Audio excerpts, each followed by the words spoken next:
The broadcast is now starting. All attendees are in listen-only mode. Hi everyone, and thank you for joining me for this webinar on internal benchmarking through gamification. My name's Ollie O'Donoghue and I'll be your host today. Our presenter is Landesk's very own ITSM Evangelist Matt Hooper. Please do ask questions as we go along and I'll put them to Matt at the end of his presentation. So without further ado, hello Matt. Hello Ollie.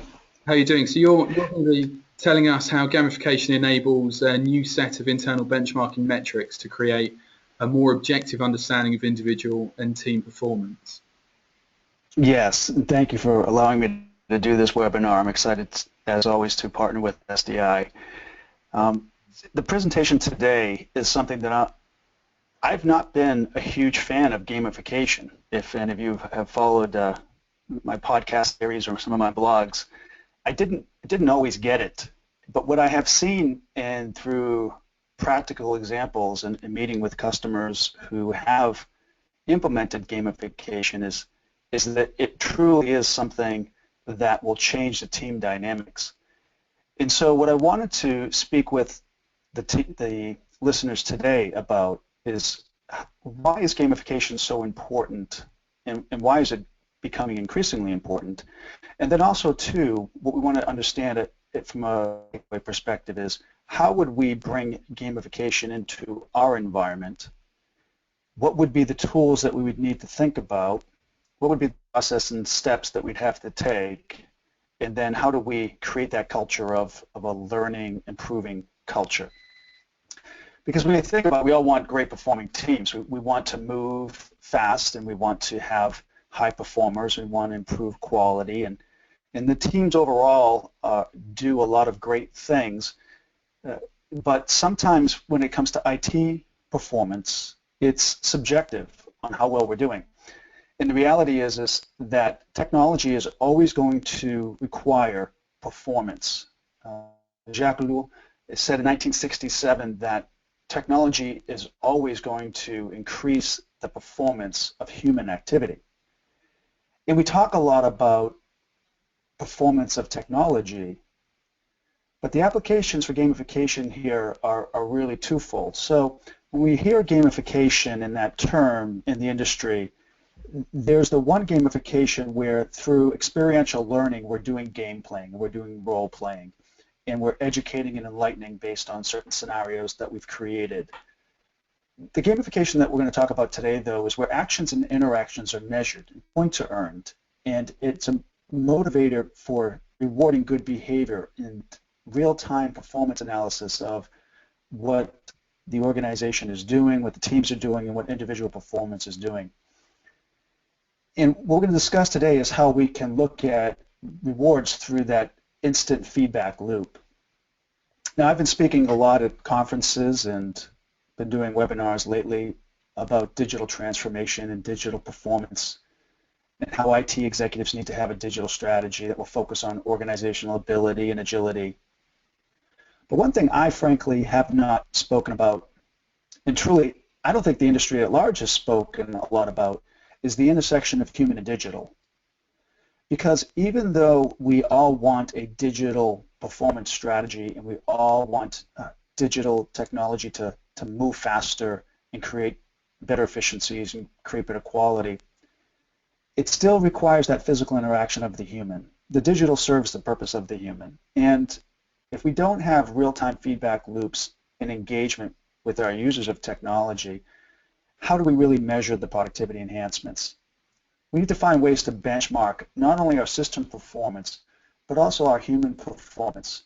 And I feel that we're at that point now with the development of processes and organizational awareness, the mobility, and really the ubiquitousness of technology, that this is just something that's happening. For instance, think about gamification in terms of things that you're probably already interacting with and motivate you. Travel rewards, for instance, from airlines and hotels. Are you a silver member or a gold member or a platinum member? Those are really just ranks and titles given to you, earned points that you've generated through activities that you've conducted, whether it be sign up for a newsletter, whether it be stay so many nights at a hotel, whether it's get so many miles on your airline. These are all ways that the hospitality industry and travel industry is trying to create in you the behavior of loyalty. Now think about social media, your likes, your reposts, your connections. That's the way that social media is rewarding you for your time. If you think about crowdsourcing apps, like if you use Waze for GPS and you report a pothole or a car on the side of the road, or traffic, or Yelp if you had a bad food experience, or TripAdvisor if you stayed at a bad hotel or you had a positive experience, you're sharing that knowledge, or fun things to do on a particular island. This is knowledge you have. This is insights that you have and you're sharing in reward for points or placements. I'm a ninja in Waze, which means that I've hit so many distances in my car and reported so many potential accidents or traffic that I get a certain badge. And it makes me, to other people who are watching my reports and information, that if I'm ahead of them in traffic and I report this traffic, they trust me. Or on Yelp or TripAdvisor, if I'm at a certain level, people will trust my opinion and my knowledge. And what about wearables, things like Fitbit and Runkeeper? Maybe you use these today. They measure us. They measure our performance, digitally tracking us. For what? For the benefit of results. So whether it's loyalty or time or knowledge or results, these are always helping us to improve the way that we're ultimately performing. So think about this, how it comes into your environment today. As IT professionals, particularly around the service desk, we get a lot of training. We're told a lot of policies. We're given a lot of information about procedures. And the reality is that all of this training and all this information and all this communication will not build in us employee morale, increase our performance. It doesn't build loyalty to our company. It doesn't really change our behavior. It may in the short term through what the industry calls sticks and carrots. A stick is such as a horse. Sometimes you have to smack it with the stick just to get it to move a little faster, go to the left or right. Or a carrot, you can put it out in front of its mouth and kind of draw it to where it's going. So one's a punishment, one's a reward. Those kind of behavioral changes are only short-lived. We've experienced this ourselves, and the industry has validated that for us. And so when we're told these policies and procedures, well, if we don't understand why, or there's not that inherent or intrinsic motivation within us, it becomes a burden to us. Whereas if we adopt these behaviors because of creativity and motivation, if we take on the behaviors that we see will make us feel rewarded or appreciated by our peers or recognized by our peers, we will do these things inherently. We will do these things as a natural course of action, as a natural course of human nature. And as we adopt these things, this will improve our morale. We'll get excited to log an incident. We'll get excited to create a knowledge article. We'll get excited to put in a change request because we now understand the benefits of this. The team is recognizing that we're part of a team where we're each individual cogs in the engine that turns to create a service. And this will create for us a much better culture. And any of us who've worked in a well-managed organization where there was clear recognition for the following of policy and procedure for the benefit of our quality, for the benefit of our performance, for the recognition of our justification within the organization and as a valued partner, we appreciate that. We want to keep that culture going. And it's really something that I've seen that gamification helps to do that. Once we know we've benchmarked where we are as an organization from a quality and performance basis, we can start to change the game through gamification. See, emotional sources of motivation are way more powerful than money or through just annual merit reviews or performance reviews. They're best conveyed informally in the organization. They're best conveyed through peers and through admiration of other subordinates or for people that we interact with. Any of your service desk analysts today would tell you that one of the greatest achievements they have, or one of the things that really keeps them going, is when one of the end users that they've supported has written a nice note thanking them for they're going above and beyond, or when a department head recognizes the contribution of a team in a launch of a new product or a new application and struggling through the adoption of that. Those are real-time feedbacks. Those are feedbacks that really help and feed that natural ego we have, the positive ego. If it's just about money, though, if it's just about position, or if it's just about promotion, then that serves the unnatural ego of emotion and greed. So we want to change that behavior. We want to really tap into that intrinsic human value. Right? And then to do that, we have to think about, what are the things that drive people? When we give instant feedback, what we're doing is we're giving that praise to feed the, hey, you did this effort and it was appreciated and there's some recognition for it. And we're acknowledging that it is something that is really beneficial not only to you but to the team, and it's going beyond just you making a living. Right? And sometimes that simple little, hey, you're doing a great job, and I've got my American joke in here, super awesome job, because we always say awesome and super as Americans, apparently, that we can really motivate somebody beyond just an award. There's a research scientist named Jeffrey Schwartz. He's a neuroscientist, and there's an occupational therapist, a gentleman named David Rock. Together, these two folks did some deep research into what the motivators and that influence behavior. And one of the things they recognize is that it's way beyond money. That when someone sees themselves as empowered to elevate their own status amongst their peers, and that they can add value to a team, and they get that constant reaffirmation that they're doing the right things, they'll reinforce those behaviors, and they'll actually spread those behaviors in a positive way to the peers on their team and to others, organizations that are looking at the recognition and the benefits that they're getting, instead of waiting for some annual results. So what gamification does is by breaking down that more structured organizational review of what are you doing and how are you doing it. Not that we don't need those things. We do need those things. People do need to get merit increases and increase their pay. They need to have annual performance reviews. They need to have a career path. But on a daily basis, they need better feedback. Again, carrots and sticks just don't work. They need something that is more sustainable results.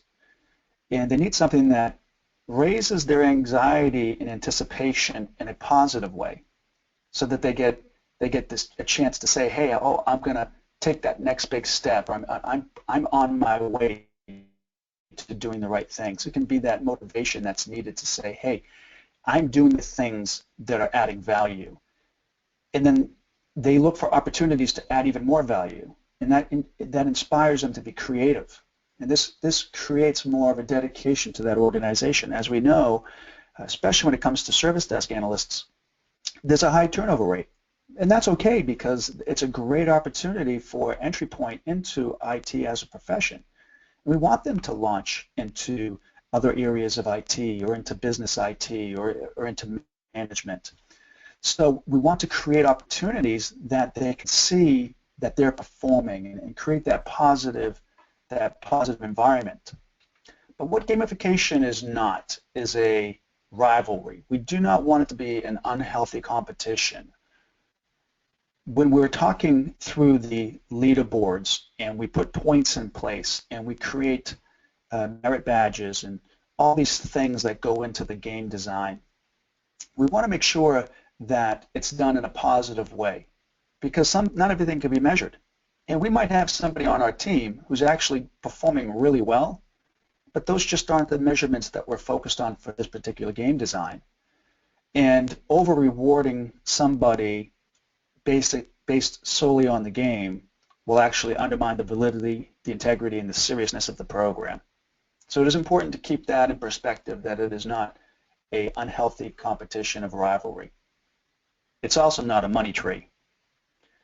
We don't want to overly reward financially through gamification, because again, that too will undermine the nature of the game itself. while certainly financial rewards can be a great motivator, say leader of the month or getting certain levels of badges can be given with a gift card or some other type of prize with a numeric value or a monetary value, it needs to be earned at the right level of achievement. We don't want to have people just gaming the system to achieve certain financial rewards, because again, that's going to undermine the whole benefit of actually changing behavior. Now, if the game is designed appropriately, what we'll see is that we can have all the right components in place. See, the goal of gamification is to do two clear things. One, give instant feedback and insights into the individual, letting them know that the actions they take earn them points, that the actions that they do are beneficial to the organization.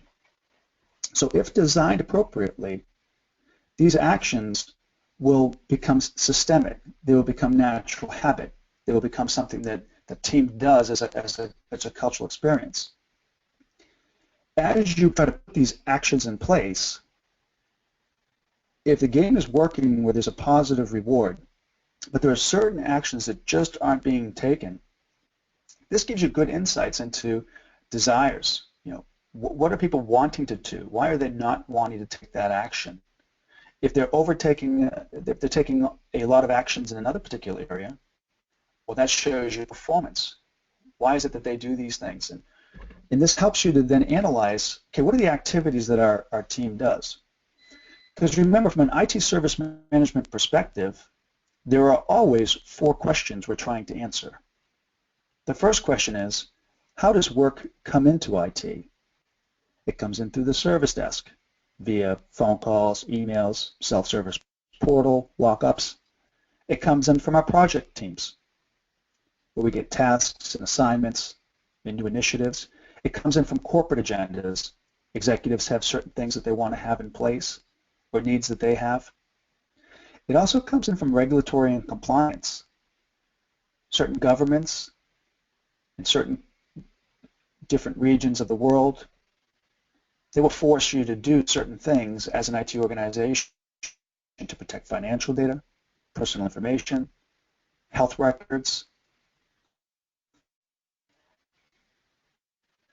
It also comes in from our vendors and our suppliers. They'll tell us that there's certain products that need to be updated or patched. So just that first question alone of how work comes in has a lot of activities associated with it. And that leads us to our second question is, how does work get done here? What are the activities that our team is doing? See, if our team is not taking the right actions when work comes in, if they don't recognize that this is not simply just a request to update software, but this is a regulatory request, where the failure to meet that regulatory request could actually have financial impacts to the company, could have reputational impacts to the company, could have viability impacts to the company. We may not even be able to operate our business any longer in this particular country or in this particular market if we don't do these activities.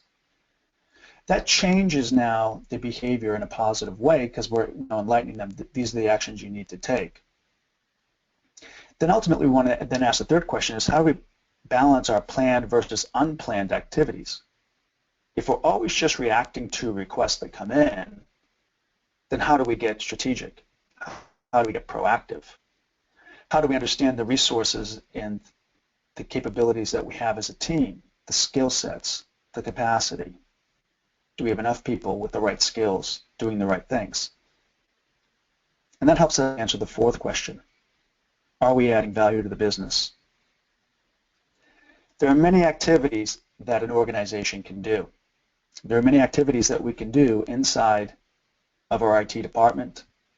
And now, since IT has become ubiquitous, there's no longer a department, but it's a competency that exists across the business where so many different business units are doing IT themselves in conjunction with us as a shared partner. How do we know that we're doing the right activities that are adding value? So performance and metrics have become so vital to us as an organization. Understanding what value means in the activities that we do to generate that value has become a critical benchmark for us as an organization. So if we can put gamification in place, what it tells us is it gives us insights into how our team are behaving. It provides instant opportunity for corrective action. If you look at your traditional metrics and reports today, they're probably being done on a maybe daily basis, maybe weekly basis, but probably most likely a monthly basis. And then you're also aggregating those things into a quarterly and an annual basis. Now, all of that is fine from a strategic planning, but is it really helping you to react to the business changes that are happening? Organizations today typically don't do 5-year plans anymore because they recognize that there's so much uncertainty in their business that in 5 years they just don't know where they're going to be. So they've consolidated that down to usually a 2-year plan from a strategic perspective with operational objectives that are happening at a quarterly basis. If you're doing an annual skills review with your team, how do you know that you're in alignment with the organization's objectives that are changing quarter by quarter?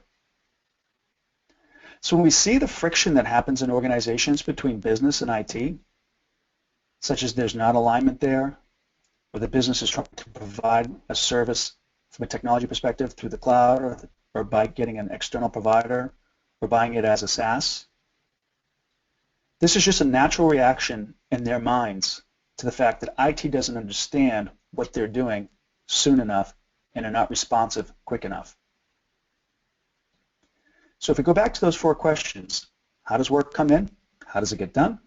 How do we balance planned versus unplanned activities? And are we adding value? If we could reduce the feedback loop on individual performance to almost real time, we will have tremendous insights into the potential opportunities that we could show in adding true value. So let's walk through now what it takes to build a gamification platform. There are 10 steps that we want to consider. The first thing you need to do when starting with gamification is understand your goals. Set a specific goal about the performance of your team and what you want to change. What is the objective that we want to accomplish as a team, and how would the game help us do that? Then define these key performance indicators.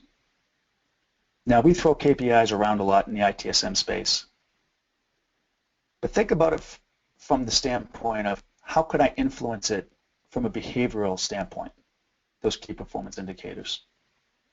What behavior needs to change? Third, determine the player. Who's going to be involved? What would be the game elements for each of those players? Once we now know who the players are, we can then design the game. What actions are those players taking? And what would be the value of them taking certain actions? And what would be the lack of value by them taking other actions? And now you're basing a point system that can rank and score.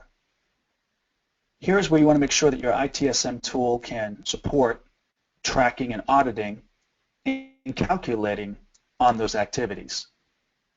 So as they're performing their daily function, the tool is doing the assessment, and now it's just a matter of rolling up those calculations and providing it out on some kind of leaderboard or in some kind of communication report. Once you've designed the game, now you have to provide training. Here are the actions we want to take. Here's the process and policies that we need to follow, and here's the things that we want to do. And here's the benefit of doing them from a gamification. Once you've created some videos, maybe some quizzes, some flashcards of the behaviors that are wanted, you're now ready to now openly communicate that game. You want to make sure that not only are the players aware of the game, but also who the players interact with. So if it's just your service desk you're starting with, make the rest of IT aware that this is the game that's happening. Make them understand how this game is going to help improve the quality and responsiveness and effectiveness of that team. and make them aware that this has management backing and we want this to change our behaviors in a positive way. We want the members to support the game. And this will help build the buzz for launching. Once we establish a specific date to launch around, rally around that. Get other teams excited about this game coming into place. And once you do launch, keep that momentum going by promoting the players. Encourage them to look at the leaderboard and to see what they can do to effectively change their behaviors. Have informal reviews that say, okay, well, why aren't you taking these certain actions at the appropriate time? Is it a skill set issue? Is it a resource issue? Do you not have the right tools? Did you not get enough training? And as you check those behaviors, you're able then to celebrate performers, and also you're able to watch for those who might be gaming the system. There's always going to be loopholes in your design, so just be cognizant of that. If all of a sudden someone starts to really launch off the leaderboard, they could be creating things that are a loophole within the system. They're taking the behavior but not in the way that you want them to. So you may have to make adjustments to your game. And we'll talk about specifics in a second. And then find new ways to earn points. Increased scope is the 10th step. Once you establish a framework for gamification and you're able to promote the effectiveness of it, you're able to create and rally around it by giving it like a fun name and some kind of cultural normality to it, you'll be able to then extend this to other teams. And you'll look for ways to create new badges, new awards, earn points in different ways, and the participation then can even spread out. Get HR involved, get human resources involved, because this is a great opportunity to encourage, the cultural norm that the organization wants to establish.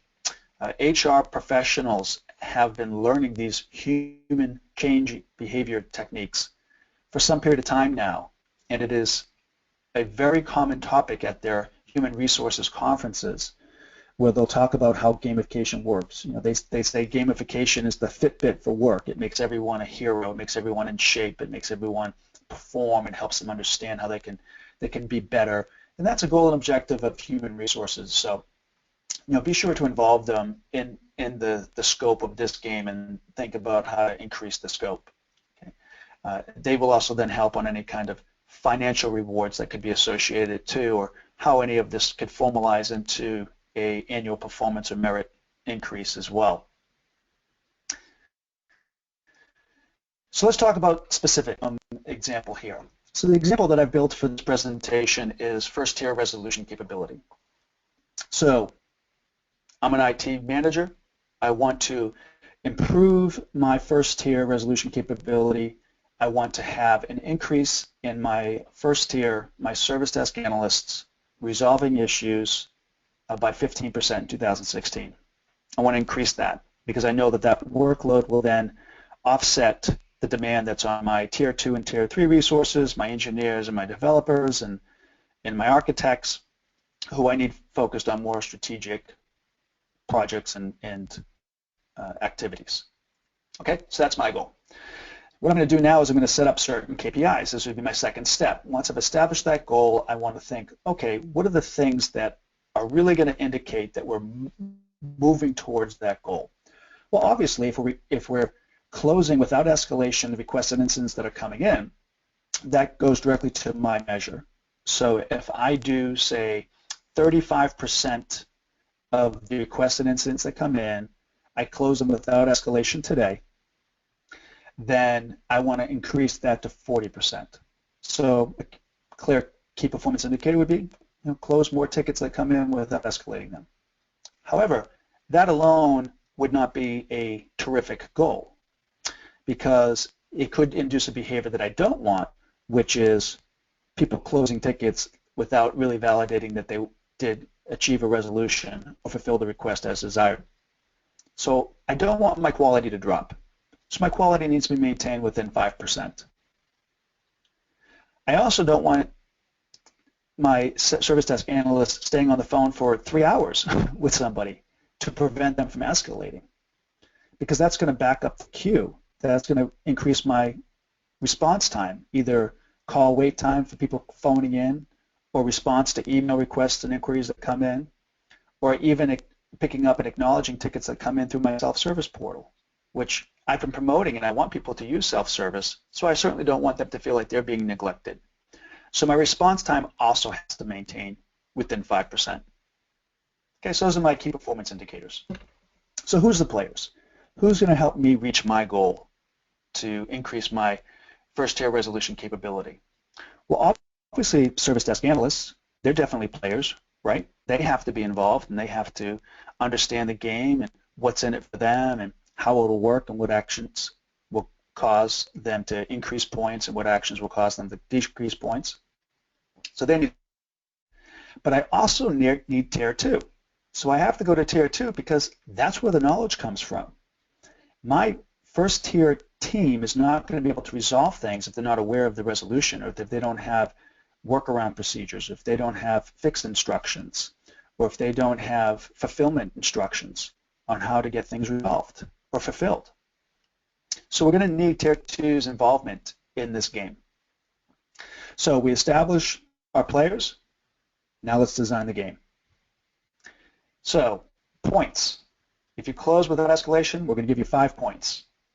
If you create knowledge, 5 points. So here's how tier 2 is going to support. They're going to create knowledge. Here's how tier 1 is going to support. They're going to close without escalation because they're actually going to search for that knowledge and try to resolve it.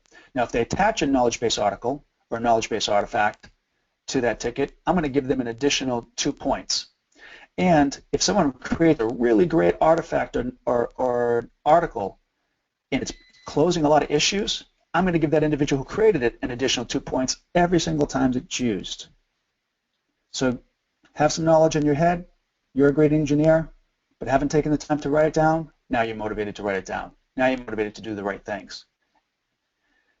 But if call time increases, I'm going to reduce by 2 points. And if the quality reduces, I'm also going to reduce by 2 points. Okay? And these are just examples. You would have to make this up for yourself, right? But now we're saying, okay, here's the behaviors I want, here's the behaviors I don't want. Next step is, how do I train people? Okay, well, there are certain actions I want them to take. Do they have the tools to do it? So, can they create knowledge-based articles and knowledge-based artifacts? Well, of course, you would link them to my webinar on enterprise knowledge, because that's the best training they could ever get. They'd also want to search how to search for knowledge-based articles and artifacts. How do they attach them to the ticket? How do they monitor the call wait time? So they don't want to lose points, but if they don't have transparency and visibility into who's waiting on the call, then they may not know when to escalate, right? And when should they escalate? When is the appropriate time to say, okay, I'm all for this game and I want to be on the leaderboard, but I don't want to cause a business impact. I don't want us to do the wrong things. So here's the areas where there's an escalation process that we want to follow. You have to train them and enable them. Now, this is probably policy and procedure training you're giving them today, but outside of gamification, how important are these things really? Yeah, you want me to do them, but why? What's in it for me? Now, all of a sudden, it's taken on a whole new meaning. Now, all of a sudden, there's advancements, there's peer recognition, there's all this opportunity for us to have fun and be recognized that we're a valued player and we're a performer on the team. So the communication plan sets that launch date, and we start the training dates, and we're putting up posters, and we give it a fun name, and we're blasting out to all the folks, hey, this is what we're doing, and that comes from, you know, the senior most person we can get on board with this program. If it's the CEO, fantastic. Probably not going to be the CEO. But let's try to get the CIO on board here. Let's get the CIO bought into this. Let's get HR to help us position this with the CIO. Let's get them bought into this program so that they can see that this is going to help our team perform better and add more value. You know, Mrs. CIO, Mr. CIO, this is going to help you understand how work comes in, gets done. We're balancing planned versus unplanned, and we're adding value to the bottom line and the top line of this business. You know, let's really get them involved in that. And then continue and create that IT marketing opportunity. Right? Establish visual monitors that are up there showing the leaderboard or landing pages So not to make this a shameless plug, but this is our gamification leaderboard in the Landesk Service Desk product. But what you can see here is, here's the leaderboard. You can see Dave Miller's an ace. He has a crown badge, and his score is 15-15. And then we've got a few other folks coming up behind Dave on leaderboard. So that's great. But then we also see recent activity. Here are some things that Dave Miller just did. So why is Dave such an ace? Why is Dave leading this? Well, you know, Dave's really killing it here. He's resolving incidents, and he's adding notes. He's adding notes to his incidents, and it's not just resolved or closed, but he's putting in some thoughtful resolution steps and some textual knowledge that could be searched and reused by others. And people keep finding these notes and using them, and that keeps bumping Dave up the board. So it's really reinforcing to Dave that, hey, just spending that little extra time and putting some more detailed notes in here is helping out and jumping us up. So when we go and get ready for that launch, what's really important here again is that we have a tool that's going to help us to do all the tracking. And if this turns into something you're going to do through spreadsheets, it's going to be really hard, right? That's going to increase workload. That's going to increase administrivia. That's going to increase, question the validity of the performance, and it's going to, it's not going to be real time, so that's not going to help. So you have to have that tracking enabled in the technology. So the launch comes, we're turning it on, they're doing the same things they'd always been doing, but now all of a sudden there's instant exposure, real-time exposure to, are they doing the right things? And you're exposing that leaderboard either on some huge plasma screen or flat screen or whatever the technology is today for flat screens, or you have a portal that they're going to see it, right? And then you're promoting those players.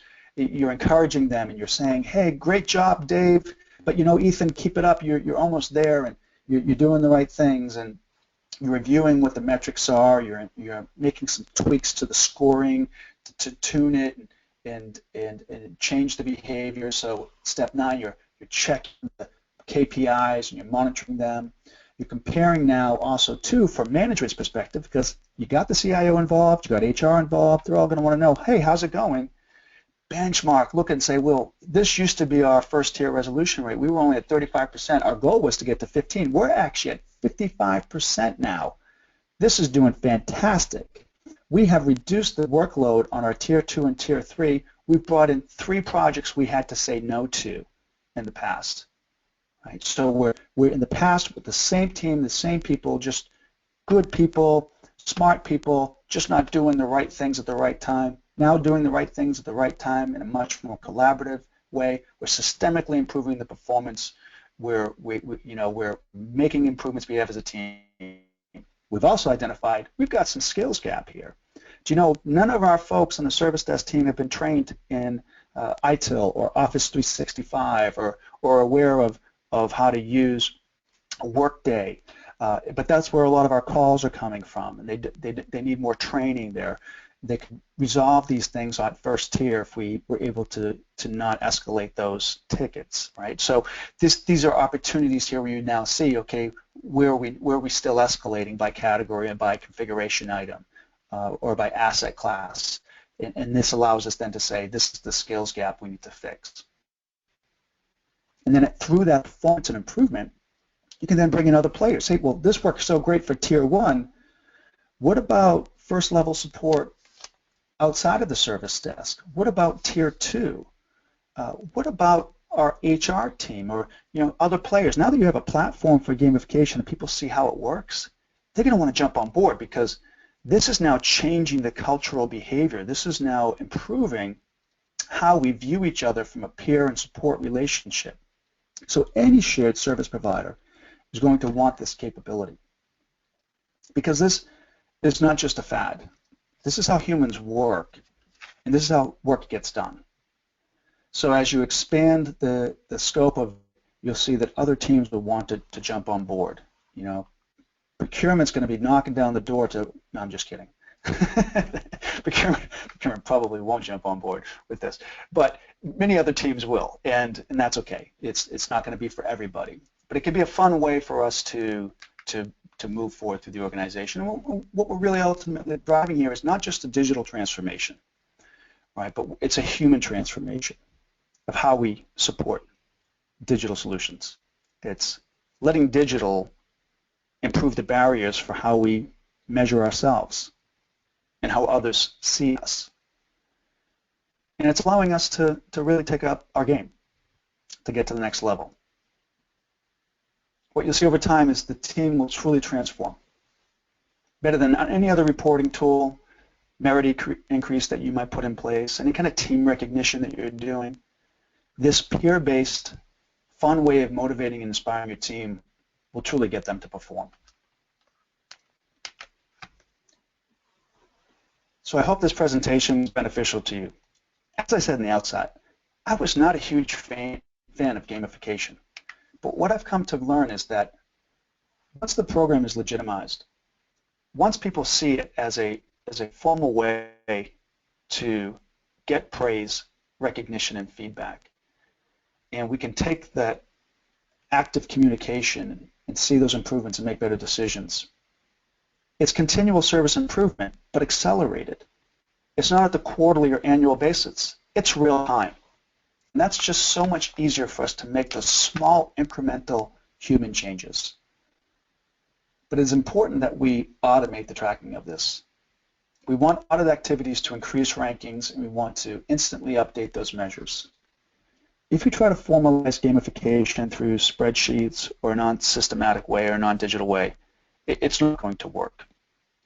So it is important that you have the right tools to support that.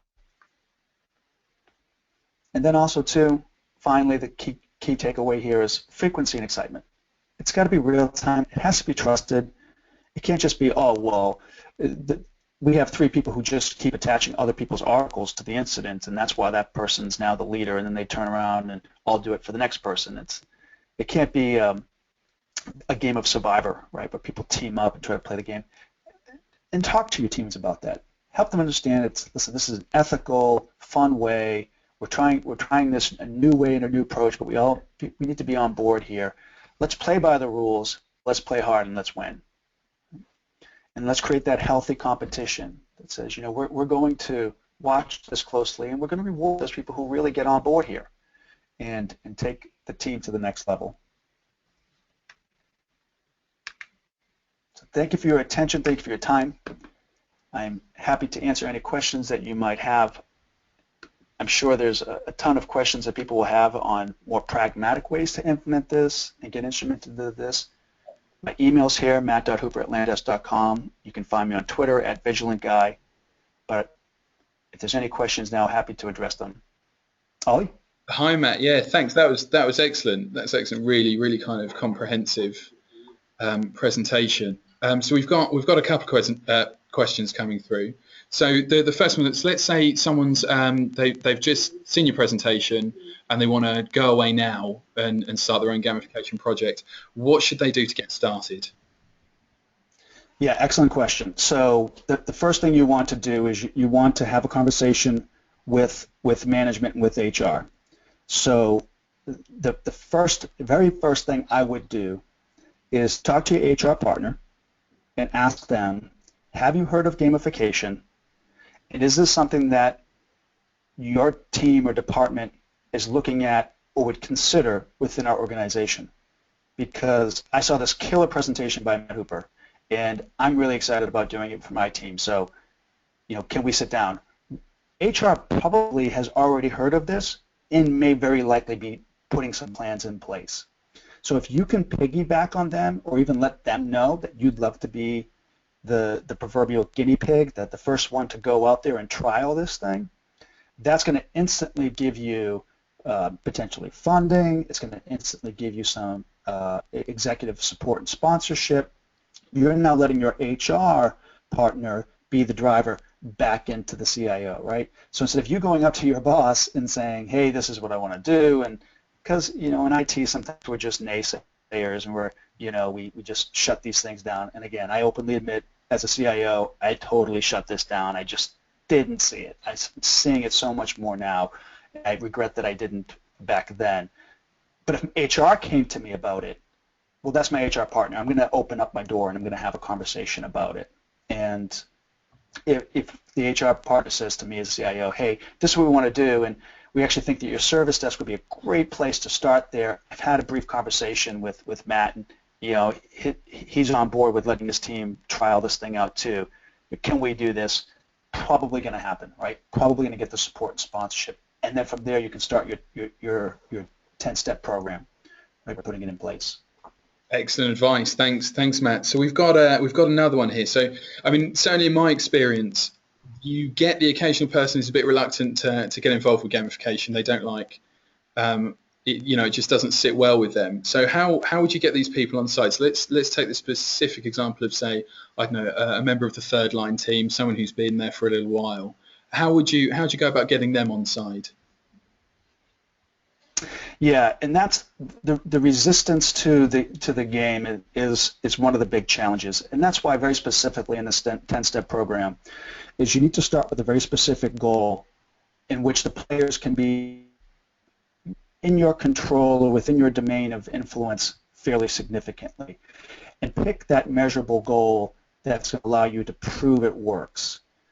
Everybody knows, like tier 3 or the architects or the developers should write down what they do. That's not a revelation. Everybody knows they're supposed to document their code, document their changes, communicate their projects and release structures, but they just don't. Right? Now, with the gamification as the example with the first tier resolution capability, if you start to show that, or even better, say you don't hit your goal, and your goal is not being hit very specifically and very measurably because the knowledge just doesn't exist, wow, what a different conversation you're having with the head of development as the head of the service desk. What you have known intrinsically and what you have known for many years is now empirically validated, quantifiably and qualitatively justified that their team needs to step it up. So now you can invite them to participate. They may be struggling, how do I just get my team to do this? Well, here's what's worked for my team. Here's how I even know this. Let me show you this program. What if we got your team on board here? Let's trial this out with them. And let's find ways to change their behavior as well too. Again, loop back in HR, because this is a business performance issue. It is a business project. It is a business challenge. So it's not an IT thing. It's not a service desk thing. It's a corporate thing, right, if HR is involved. So great question. Excellent. Thanks, Matt. I tell you, we're probably running short of time to ask any more questions. I'll take a note of some of these and perhaps get them down in a blog. But great presentation, Matt. Excellent questions. And we'll probably draw it to a close there. So a massive thank you to Landesk for sponsoring our webinar today. Massive thanks to you, Matt, for the presentation, and thank you to everyone who came along. My pleasure. Thank you, Ollie. Thank you, SDI.